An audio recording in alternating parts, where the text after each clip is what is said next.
Neil and Michael, welcome to the Manufacturers Hub podcast. Right. Nice to have you both on. Neil, it's nice to speak to you again. I know we've spoken a few times on the phone before. Neil from Grantham College and University. You're a mechanical engineering teacher? Yes. Been a mechanical engineer at Grantham College for a couple of years. Been sort of teaching engineering for over 20 years. Been in engineering for over 40 years. So, a long and industrious career, within engineering, I guess.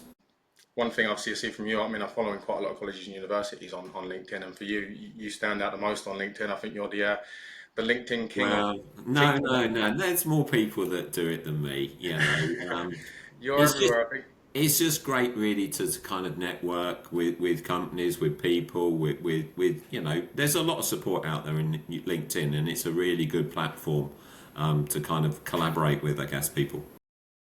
100%. I say we spoke last year, didn't we? So you reached out last year and spoke about the hub, and if we would be able to probably sponsor you in kind of some kind of way, but it's turned more into more of a better relationship of to and from, and you start your own little business on the side. You've got the racing each year. We watch the videos go through, so it's been quite a lot in the last year, hasn't it? Definitely. Obviously, the competition in one aspect, always been passionate about STEM, raising sort of the awareness of science, technology, engineering, maths, whatever platform it is. You're right, we reached out to Manufacturers Hub last year, really at the early stages of Grantham College entering the competition, at that time called Formula 1 in Schools. We did really well. We thank you for the support. Obviously, we did incredibly well last year.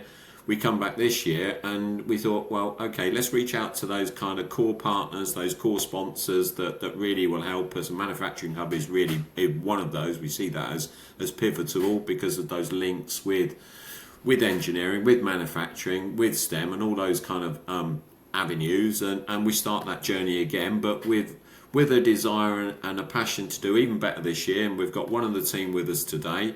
We're in a good place going into the next phase of this journey. Nice. So also one thing for obviously the viewers watching the podcast as well is, can you just explain what STEM racing is now?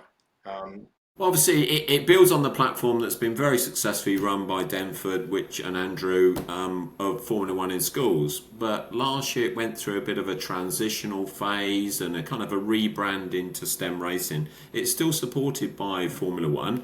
2024, I was really fortunate to judge World Finals in Saudi Arabia. I was due to judge this year, but unfortunately I was unable to go. It's great, it's interactive, it encourages youngsters to study science, technology, engineering and maths, and a lot of the students from either schools, colleges, etc. have gone through it now do work in motorsport or have got careers in similar kind of pathways. It's a great thing to have on your CV. It's amazing. It's a life-changing, really, a life-changing opportunity. And, Michael's one of the students that we've got this year, and we hope that, he's going to have that life-changing opportunity because I know it can do that, and that's why really I'm a big advocate for it. So with the team, obviously, and going into the engineering kind of world after, is there certain roles in the team? Do they have some kind of designers? Is there? And Absolutely. Different roles in the team, from sort of like project leader, graphics designer, manufacturing engineer. Michael and a student who's with Keaton, they unfortunately couldn't join tonight. They've got this kind of like dual role where they're looking at manufacturing and a very fundamental aspect within motorsport of aerodynamics and CFD. So, I've tasked them with that element. They're responding really well. They're doing some fantastic research, outside of their study programs to look at computational fluid dynamics, look at airflow. They're sketching stuff. They're analysing stuff. Michael says to me, can we change the wing on the car? I said, great idea, Michael, but with the timescales that we kind of got going on and all that development stage, possibly not, because then we've got to get the data that does back up if we change the shape of the wing to a different profile, and we could do that. What's the impact of that? Does it make the car slower, faster? We don't know. I think we're in a good place where we are because of what we had last year, so we're going to just kind of build on that foundation and hope for the best. We don't know because it's a journey. The phase one is regionals. which we hope to do well in, and then obviously to UK, and who knows then? But we can only try. We can only try. So that was actually one of my questions actually about the different rounds as well. So it goes, what is it, regionals, nationals? Yeah. Regionals are on at the moment, so they're taking place all across the UK. This week, I think there's some, obviously, up to Christmas, and then there's some in January. They go right up to, I think, the end of February, March time. And then, obviously, the regionals are divided into classes. So within those regionals, predominantly you've got develop and pro, but you also got entry. So you've got the younger sort of school kids, the primary school, and that's great to see them. It's so engaging. I love it. To see the smile on the young kids' faces that have had a go at this, and it isn't all about the winning. Don't get me wrong. The winning is the top. It's the pinning. It's the taking part though. It's the journey. It's the door opening. It's the conversation. It's the networking. I mean, one of the students last year he came along. He was a media student, and he did a lot of video and filming. And one of the sponsors last year was a company that did some 3D drone work with us. And out of him being there, they actually said to him, "Do you want an apprenticeship?" It is that kind of portal. People talk and network, and much like the manufacturer's hub. It's about putting those connections together. It's about forging those relationships. And this competition, it does that. There's others, but I see this as a really good one. I've done it before. I enjoy it. And here we go again. So how many rounds are there, and are they kind of live? Do you go to a certain place in the UK for? Yeah, we go to certain ones. We're not going to tell you where we're going today because we want to keep certain things under our hats because it is a competition at the end of the day. People want to know what everybody else is doing, us included. So we got our eyes on the social media platforms. We're watching out for people that are posting stuff. Yeah, we're posting on the social platforms, as you well know. We're reaching out. We're showing some of the stuff we're doing. We're not showing some of the stuff we're doing. It's almost like Formula One. It really is. You don't want to disclose all of your secrets. You don't want to show them everything that you're doing because could you give your competition an advantage? Did you throw some kind of sidewalls in there as well? Yeah. Well, I don't. It's down. Yeah, it's down to some of the other guys and what. If they want to post a picture of a blank screen and say, "Here's our car in the dark," look at this. Who's to say they can't do that? I'm not going to stop them. Throw the other teams off and think you're changing the whole car, and yeah, they might follow direction as well, follow suit. Absolutely, I don't know. Michael, how you find it at the moment? Obviously, this is an extra. Obviously, Neil's just said this is an extra thing to the course, isn't it? So, are you enjoying it? I'm enjoying it quite a lot, actually. I mean, it requires a lot of time and effort, I think, but that's just part of the course, really.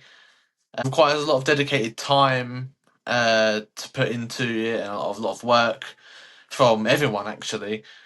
And I mean, each role I'd say has its everyone has their own set of skills. I chose my role as manufacturing engineer because I thought it was the most interesting. I'll admit it is quite difficult, but at the end of the day, you just have to learn it and sort of get the grips of the subject. And I think that as soon as you've understood the entire aspect of this competition, I think it's quite fun, working on it. With coming into this STEM racing as well and taking that role, is obviously you've got no engineering background at all behind you, have you? So you're learning, starting the course, shall I say, starting your engineering course, and then going straight into this manufacturing engineer role. Whereas obviously if someone out there in the working world going into that role, they've already got X amount of years behind them, whereas you've got straight into college, right? I'm learning this role whilst learning my engineering course at the same time. Do you go in extra days a week, to go and do this? I don't go into college on any extra day, but I like to work from home. quite a lot. I have my own PC, which I could like easily install like some like computational fluid dynamics for. Well, it works on a CAD system. I mean, my PC does have some limitations, but I can always do that. I like to make like some like very long documents detailing my research on like materials, especially, and aerodynamics. So I also think like working at home is quite like beneficial for like mental health as well. If you ever find struggle like working like in a more crowded area and you prefer a more quiet area when like doing research, I'd highly suggest like working from home, I think. Michael's in the early phases of his academic journey and he's already talking about things, you know. I mean, he started the course in September. You know, he's already, you know, mentioned there CFD, he's already mentioning CAD. He's learning, you know, he's at the start of this, hopefully, career in engineering, if that's what he wants to do. He's still quite young. You know, as yourself and I recognise, it's a fantastic career. You know, CAD is completely different to engineering drawing years ago, where it was a piece of paper, yeah, pencils, you know, and changing stuff. They can design it now, they can change it, it's parametric, it's, yeah, you know, they've got so many opportunities now to become different engineers in some contexts, haven't they? 100%. Yeah, there's so many more kind of roles out there as well, like from years ago. So many more roles in engineering. So Michael, so you can learn some of these whilst he's obviously been on this STEM racing. But what are you enjoying about the course so far, Michael? As just engineering in general. I think loads of things really. I actually I enjoy like doing my research on the different materials, you know, exploring like, the world of materials and their own properties. Like there's many materials that I've discovered that you know, that I've never heard of, and that have their own like special like qualities, like wear resistance and all that. It's a like just really interesting adventure, you know, going through and like you know researching what fits our like car the best, really. Did you have a kind of any engineering knowledge or anything before you went into this course? What made you kind of get into engineering? I've always wanted to join the RAF as an engineer, an armourer for fighter jets. I love fighter jets. I've always had an obsession with fighter jets. Aerospace engineering.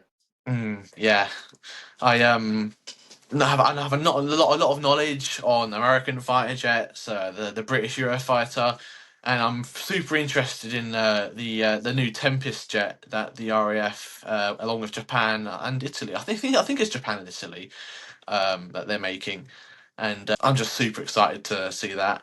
I can't wait to you know assess it. Do you go down to get any chances to go down to like any of the Farnborough air shows, or do you go down to any of those?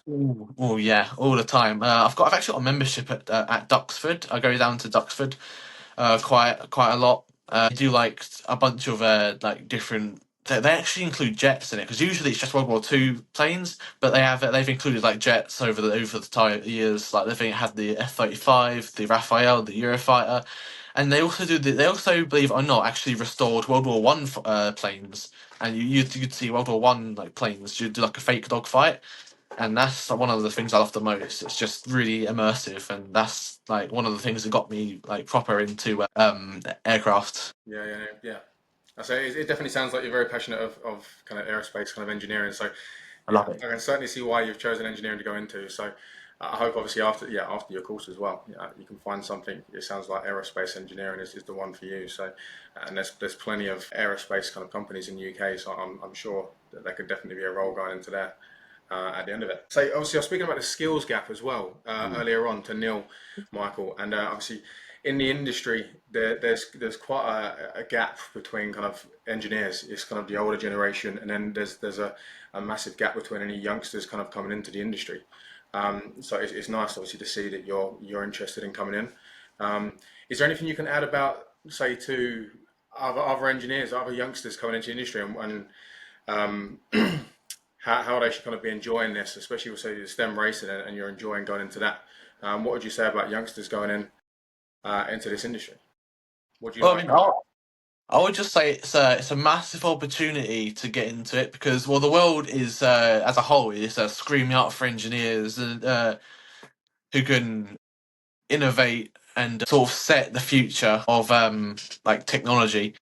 And I think that the youth are the best like the best opportunity like for progression in terms of like just technology in general. If they were like, I reckon if they were like taught more, you know, immersed into it a little bit, I think that the newer generation of engineers would set the world into a very very like just very futuristic, very technological. I think it would be very interesting for everyone, really. No, no, great addition there. Neil, how many back onto the team as well? So how many guys do you have on the team? What's the normal kind of team size? Potentially maximum six. We don't have six. We have. I would say this year we've been very much more selective over the students that are in the team. So when we started the journey, we said, look, we want to do this again. We reached out to all of the study program groups and said, these are the roles you need to apply. Yeah, you need to say why you think you are fit this job role. Like any job, you know, I want to be, you know, a project leader. Well, why do you want to be a project leader? What skills do you have? So that's how we started the journey. We whittled it down, you know, with a few that they really didn't take it seriously from an application perspective. So we had to make it, you know, almost like a job. You know, it is a job because it is a commitment, as Michael has recognised. There is time that needs to do because they have a study program. That's number one priority. You know, this is extra that they are committing to. And so we've got a team of 5 made up of 3 gentlemen and 2 ladies, which is great. You know, they really are excited to do it. And actually, within Michael's cohort, there's only 4 in his course, and all 4 are in the team. So out of that, it works from a good dynamics perspective because they are together. Michael and Keaton, they get on so well, you know, they bounce things off each other. They help each other, they support each other, and they've grown tremendously from September to now. Everybody recognises it, everybody sees it. Their confidence. I mean, today I put them on the spot with a health and safety presentation, and they did it. It went okay, and I said, okay, right, now go and refine it, we'll do it again. You know, so they did it again, and they learned, and it got better. You know, I mean, Michael was very confident as he is today. He spoke very clearly, he spoke very vocally, he expressed all those elements around it. So, yeah, I think we're in a good place. They work well together as a team. There's still things that they need to improve on. Their time management isn't the best, you know, but they're youngsters. They may have part-time jobs, you know, they've got their social life as well, and I'm pulling them as well to do things. So it's... But we're in a good place. There are some targets, there are some deadlines to meet, much like industry, where this needs signing off, this needs signing off. You know, so I'm trying to follow a structured plan as well, so they learn about those things as well. Time management. You know, and I know in industry, if a job's got to go out, it's got to go out to that customer. We have a race date. If we don't design our polo shirts and we don't put our logos on, you know, we can't just expect just to give it to a supplier and say, make this now. They've got their own lead times. They've got their own customers. It does so many things that you sometimes don't think about doing. And Michael's knowledge on materials has come on leaps and bounds. He was even telling me, he said, look, I found these materials. We need to consider this, or we need to think about that, or can we talk about that, or can we do this? And that's great, you know. I'm an engineer, just ask me the questions. You know, so he's using me to, and that's great. That's why I'm there. That's why I enjoy teaching, you know, and we will continue that journey. So, and obviously you're saying about materials and using it on vehicles and stuff, and I've seen before on your LinkedIn you're showing some kind of, is it 3D printed vehicle, like 3D printed cars, was that? Yeah. There's some of our prototype stuff, so we're happy to share that, you know, because, you know, this car has gone through evolution of design. We didn't, you know, Michael may have taken some inspiration from fighter planes, you know. He says, I like the wing of this, or I like that, or the shape of that. So inspiration has to come from somewhere. We can't just have this eureka moment and here's this car, it's going to be the fastest thing on the track. Well, is it? We don't know. So we look at the design, we look at the shapes of wings, we look at the shapes of different cars, we look at other areas of engineering such as, aircraft, anything, point them in that direction. Go and think about this. Go and look at that. Consider this. Don't rule anything out at this stage. Within the competition, there's rules of certain materials we can use, certain materials we can't use. Class that we've chosen to compete in, which is great. They still understand. They're still young. This is a learning journey. Yes, 100%. So are they also got to use the same kind of power source as well? So The car uses a CO2 canister on the back to power it down the track. 8-gram CO2 canister. We've got a testing day booked. We've got one of our sponsors. Again, I know a lot of people, so this is a student that I taught at degree level. He's now got his own business, and he's got a business with drones, and he goes around filming and taking pictures of wind farms and lots of other different things. He messaged me on LinkedIn, a great platform, as we said, and said, look, Neil, I want to be part of this. I said, great, you helped us last year. So he has potentially messaged me, I think yesterday, say, look, I've got some drones, I've got some guys. I don't think I've even spoke to Michael and the team about this. Things develop quite quickly. And he's like, happy to bring the drones along. Tell me when the testing day is. I'll be there. It's good that some of your old students are reaching out as well, isn't it? So, absolutely. I bump into them everywhere. I went to the local bakery the other day. Just standing in the bakery queue, just down the road from where I live, and this student says, remember me, sir? I was like, no, you've changed a bit.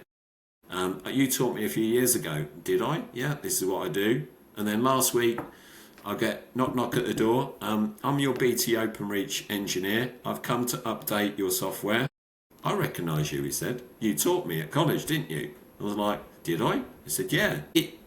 It is a small world. I get a lot of satisfaction out of teaching students, whether it be level 2, 3, 4. I had apprentices today.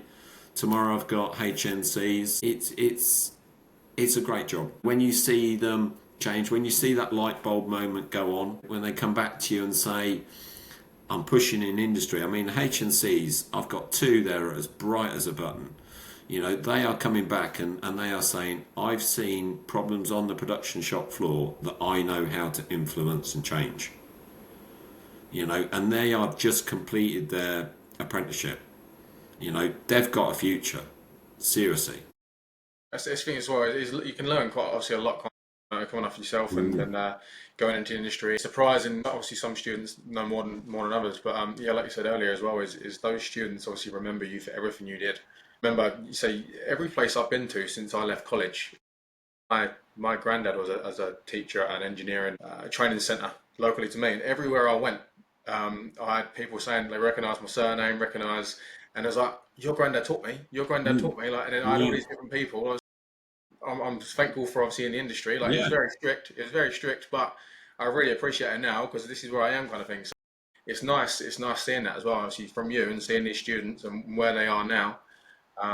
It's great to know that they're succeeding. Obviously, the people you've taught. So back to STEM racing as well. I just wanted to add on there as well is you reached out to us for some support, and also you're looking this year as well for some support for more businesses. So I know obviously you spoke to me in the past and said, look, it's not all about money. It's just about time and if there's anything they can do. So can you please kind of explain to the viewers of how you need support, or you're looking for support? Support comes in many formats. Fantastic support from yourselves and Kevin, really, from that platform of exposure. And that exposure has allowed us to link with other people, which has been beneficial. I mean, tomorrow we've got a person that reached out to us again that is actually the mother of an apprentice that I taught today, and she has her own professional photography business. Tomorrow at 12:20 she's coming in, she's setting up the lights, she's taking professional photos of the students in their team clothing, ready for the portfolios and all the social media stuff, so look out for those. I'm expecting they're going to be really, really good. The one that reached out to us that is going to do some speaking development with the students, and I think for them, great for the competition, but think of it in context of their life skills. If they're going to go for an interview for a job and they're going to need to talk to people, they need those life skills. You've got a very confident one with us tonight. They're not all like that. So do we need more help? Yes, we do. Is it always about money? No, but we need money to race. So if there's any people out there that are going to obviously watch this and they want to support the team, and we've got local engineering companies that are doing that, we would like to talk to you. We also need help with time and support or mentoring. We've got some great ideas that from a sustainability we need help with. For example, every time we race we use the CO2 canister. They're 82 pence a canister. We've got some ideas to create metal art from those, so that could be recycled, reused, sold to make income, to profit, to race. It's lots of ideas. We're quite open and flexible in what we're looking for at this stage of the journey, because it's the early phase of the journey. If we get through regionals, yes, it's going to cost us a bit more. We're trying to be as sustainable as we can at phase one. If we get through phase one, then yes, it's going to cost us more with the ideas and the thoughts and the processes that we want, because the competition gets tougher. We're then up against everyone that has kind of won through their regional heats, and we don't yet know what those teams are like. A lot of teams are what we term legacy teams. So they could be teams that have had previous teams the previous year, and they've got a lot of mentorship going forward. We just don't know. But we hope, think, believe we're in a good place. But until we put the car on track, that's one aspect. But they've got to do all their other aspects as well. So do we need support? Of course we do. When we spoke before as well, is obviously you've got quite a lot of contacts, and being at these events, going to where you go abroad as well for the different events, being obviously the advocate and being like a judge, you can help these businesses possibly get into other areas. I know you showed last year with your stand, and you can sponsor them on their uniform for the racing. You can sponsor on their tent and their stalls that they've got to show at the events, haven't they? So with these businesses that do want to get involved, there's the opportunities for you to kind of show them off back. Well, yeah, absolutely. I mean, this is a global stage, you know, this is Formula One, at the weekend, we're going to, hopefully some of us who are Formula One fanatics going to sit down and see a conclusion to this year's World Championship. Okay, those teams have got sponsors. Okay, when I judged last year's World Finals at Saudi Arabia, and then we flew on to Qatar for the race, okay, there was teams. So this is a platform. For the people that are watching, this is small investment for what could be big exposure. It really, really could be. We're not saying we're going to win, but we might. We don't know, because we just don't know. And that's the same. I mean, great example from last year. We did really well at regionals, which was great for a first time effort. We got through to UK finals. So they were at Magnus Science Park last year. So we booked our hotel, a travel lodge, and we turns up, and there was obviously a few other teams there. One of those teams was Unity Racing from Scarborough UTC. And I was sitting down for breakfast, and I could hear the conversations, and I could tell that some of the students in that team knew what they were talking about. They really did. Okay? They were a pro class team. They went on to do the UK finals. They won that, which put them through to world finals. So they competed at World Finals this year in Singapore. They came third. It is a wow, yeah. And for them, it's life changing. Some of them now have their bursaries paid for their university. They do not have to pay for their university through this competition. And are they similar ages to your students as well? Absolutely, same ages. So it's definitely a great place if your team gets there as well. Last year when we competed at regionals, there were 31 teams in development class. We came 9th. We had the 4th fastest car. It's 0.001 of a second off of fastest car. Okay, the videos are on YouTube. It lit the timing screens up for much of the time. We were just pipped at the post at the end. Okay, it was a fully legal race car, so a bit like Formula One, it goes into scrutineering for its weight, its wing height, its profile, everything. It really is a strict process. It passed with flying colours, which meant that the students had learned, they knew how to design, they knew how to manufacture. They get scored on other things as well, don't they? Absolutely, yeah. Scored on their presentations, get scored on their pit display, get scored on enterprise. There's about 4 different scorecards that they would be scored on. I mean, when I judged at World Finals, I was a World Finals judge on design and engineering. and the teams kept coming through, kept doing their presentations, etc. And they were really, really fantastic. Then at the end, they said, "You speak really well, don't you?" I was like, "Well, okay, thank you. Would you mind giving feedback to all of the students on what they could do better?" I was like, "Really? You want me to speak to them?" So in they come, all these people, and you're saying to them, "You did an absolutely fantastic job, yeah, but just consider this or think about that next time, yeah, or you could have done that, and just to get that little bit extra marks, or take it in a different direction." So if they listen, they do well, and it's great then to see some of those teams come back the following year that had listened and done even better the next year. So It sounds really exciting. And obviously, I'm quite jealous of Michael being able to be part of that, actually. well, you're welcome to come. I'll drop you the dates if you're free and you want to come and watch us. Who's to know how well we're going to do? We don't know. We've got a few bits. We're not quite on target with everything. There are a few things that, in my opinion, I'd like signed off now.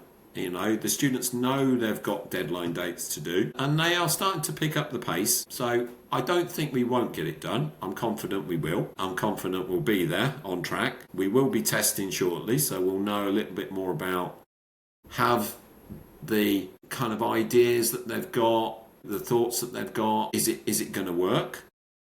We don't know. We could have gone down the wrong direction. If we do, could be too late. Who knows? But it's only one part of it. The car's just one part of it. Everybody focuses, it seems to me, around the car on track. And it's great when the car is on track, but it isn't everything. That's teamwork as well, isn't it? So obviously, it is. You're right. All your guys on the whole research and development part of it, and learning as they go ahead. And yeah. I mean, I was they had a session last week, didn't you, Michael? That gentleman. How did that go? Oh, I think it was quite fun, actually. It was quite a nice sort of experience. We had different tasks. We did it, and it went really well. I think it was quite a good experience, and I think something like that was very beneficial for the team. No, it sounds really interesting. It's nice being able to get all these different people coming in to support you as well. So it sounds like there's so much to learn. Obviously, I understand you got your whole course. You're doing this on the side, and having that extra person come in is probably quite a lot for you to take on board. I keep asking them. If I see them outside a classroom, I say to them, "What's this?" I mean, I keep saying, "What's CFD?" Yeah, computational fluid dynamics. I mean, they're young. They're young. These are big words to remember. This is big areas to think about, but they're learning all of the time. Their brains are processing it all. They are young. It's a full-time course, Michael. Yeah, the engineering course. Yeah. Right now it's doing a foundation T-level. It's 2 years, isn't it? It is 2 years, so they're on the T-level route. So obviously, that as we well know, this is that new technical qualification that has been driven by employers, that is more aligned to what employers want, which is great. It really is, but it's hard. It's tough. I mean, I mark T-levels as well, so I know how difficult it is from their perspective, but they are learning so much more. And it's not about the learning, it's also the application then that is important. It's take that knowledge and apply it. Well, they can apply it in the classroom, they can apply it in an assignment, they can also apply it in an exam, but they can apply it through competitions and things. And racing is one competition. There's so many platforms, so it's difficult sometimes to choose one. There's World Skills, that's just completed last week. There's so many. It's just, what do you pick? What's right? What are you geared up to do? What are you going to get supported with? Because the college is very supportive over this and wants the team to do well. We're doing it again. You've done it last year, and you're doing it again, so it's definitely improving well for the kids you done last year. And like you said, that some of those are into some great kind of careers now, or apprenticeship's been given, after last year. So I think it's well worth adding to another year again of students coming in where they can get these jobs from these businesses helping out, aren't they? Definitely. I mean, a good one from a previous experience I did. Do you remember the Bloodhound land speed record car? Yes, I've done one of those shows, and I paid and sponsored on 1 year as well. For that, okay. So when it was in its kind of infancy phase, etc., I thought, great idea. Let's get them into a college, and we got them in. Richard Noble actually come in and did a speech at night. We had loads and loads of schools come along. So for a few days, it was incredibly interactive. And the legacy of that for a few years was, when I was at school, I came along, I tried this, yeah, I saw it, I liked it, it made me want to study engineering. So if we do those things, we'll only grow our curriculum, and we'll then attract more people that want to study science, technology, engineering and maths. We'll get more people that want to become apprentices and plug this skills gap, as you and I recognise is going to be there, because as people retire, we need the younger generation. We need to be manufacturing components. We need to be making things. We look all around us. Engineers have touched, made, designed, built parts, whether it be motorsport, medical, aerospace, scientific, defence, you name it, tool making, it's still there, it's out there. And the more we can encourage youngsters like Michael and others to do it, the better we're going to be. 100%. I say it's definitely a good future for everyone. Of what I'll say for me, obviously the industry, like the automation side. I don't know, Michael, do you know what automation is? Like robotic systems. So for me, that's where I believe obviously a lot of the future engineering is going to be, is everything's getting more kind of cost effective and being more lean, and going down the automation route. Every business really is going to be automated in the future, with robots running through their factories. So for me, automation was a great kind of sector to be in. And I believe obviously there's forever in the UK is going to be growing in this industry. I know they say that manufacturing is dying in the UK, but I'm still pushing on that it's a sector that's going to be growing forever. I think it's great for you studying this course, and yeah, I hope that you can get something at the end of it. All I can say for you is just keep pushing away, try and doing everything as best you can. Go for the highest. If you're going to go for anything, go for like the distinction level. You never know as well, is that you might finish your course earlier. I mean, when I did my engineering apprenticeship, I finished about 3 months early the course, and everything was to a distinction level. So when you're in an apprenticeship as well, I was, in the end, I was finished 3 months early. I was still going into college and doing the extra little bits, or teachers like, just take off early or something like that. So it's good, and it's always be good to be ahead of everything as well, isn't it? So you never want to be trailing behind, and it's not good for your, say, the future career as well. The more you know, the more you can learn, and the easier your life's going to be from years on, really. So is there anything you want to add, Neil, to the podcast? No, I think we've covered quite a lot of ground there. Thank you for your time. There's lots of areas there that, as we've spoke about anyway, behind the scenes about things, and it's great to work collaboratively with yourselves to raise the profile really of STEM and manufacturing, and much appreciated inviting myself and Michael on for this podcast. You're welcome. So it's nice to have you on, Michael, as well. I know there's obviously me and Neil done quite a lot of talking there, but even with your input, it sounds like you're really passionate about it. And I'm jealous that you're on this STEM race program. He's got the name on, and if he did a twirl, obviously he's got the STEM racing on the back as well. Oh yeah. Just that. That's it. So perfect. Look really good. I was saying to Neil, you just need the trousers and the trainers to go next. We do. But then, as I said to you in my response on LinkedIn, we need a sponsor. I'm sure someone will step up. There's plenty of business out there. I'm sure that they want to help the young students in there, and get their name on something as well. Absolutely. It'd be great for anyone that can contact Neil if you want to get involved. Contact us. If not, and we'll forward you straight to Neil. So it's all about helping the young people in the industry, isn't it? So thank you for that. Much appreciated. Well, it's great to have you both on, and I'll let you both get onto your evenings, and I should be able to get onto this. Well, carry on, do a few bits tonight, Michael. We'll see you ready for your photos tomorrow. Yeah. Thanks, guys. Thanks for your time, everybody. If you want more customers, you've got two choices. You either pay for Google Ads, or you hope that you're within the top 10 on Google search. There's over 100,000 manufacturing businesses in the UK, but how do they get found?